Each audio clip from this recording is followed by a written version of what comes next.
welcome.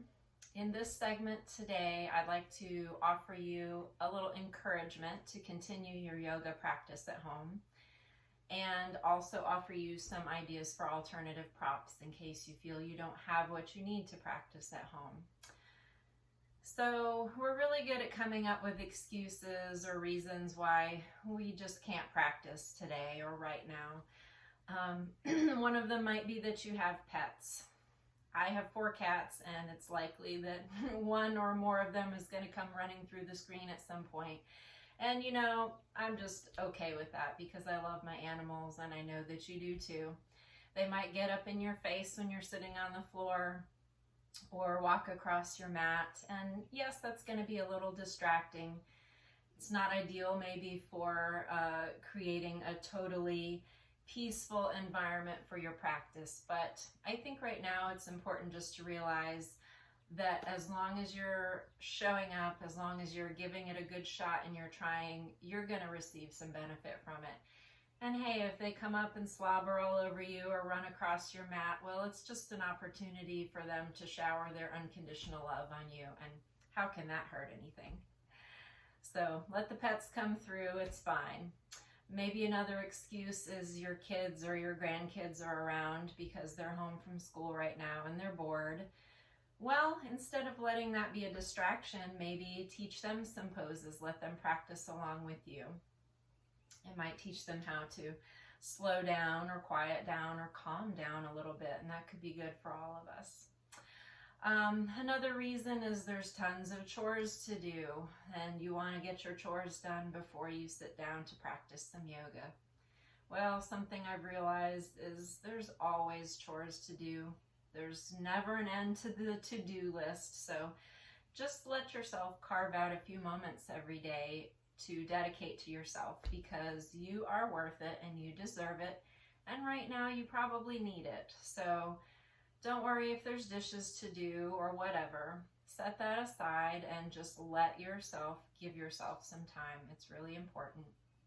So let's move on to the use of alternative props. As you can see, I'm not sitting on a yoga mat. Some of you have your own mat, and if you do, that's great. Use it, especially for standing poses. It'll give you more traction.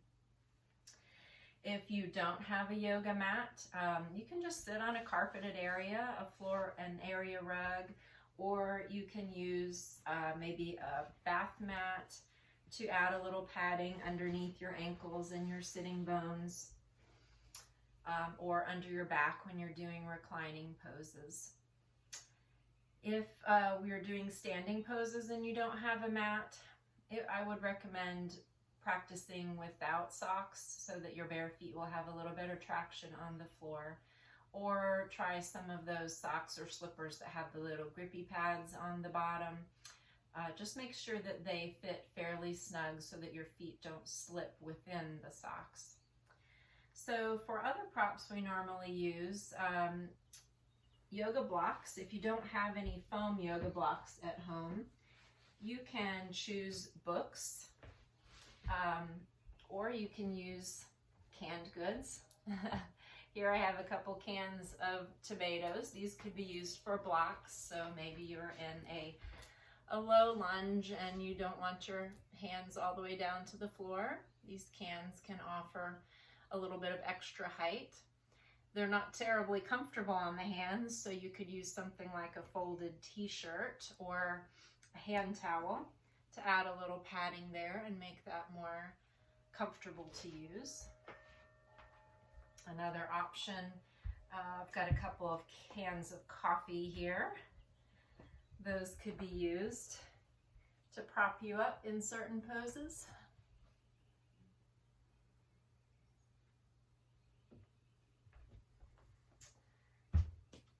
The towels or t-shirts could also be used as an eye covering when you're reclining and resting in maybe a restorative pose.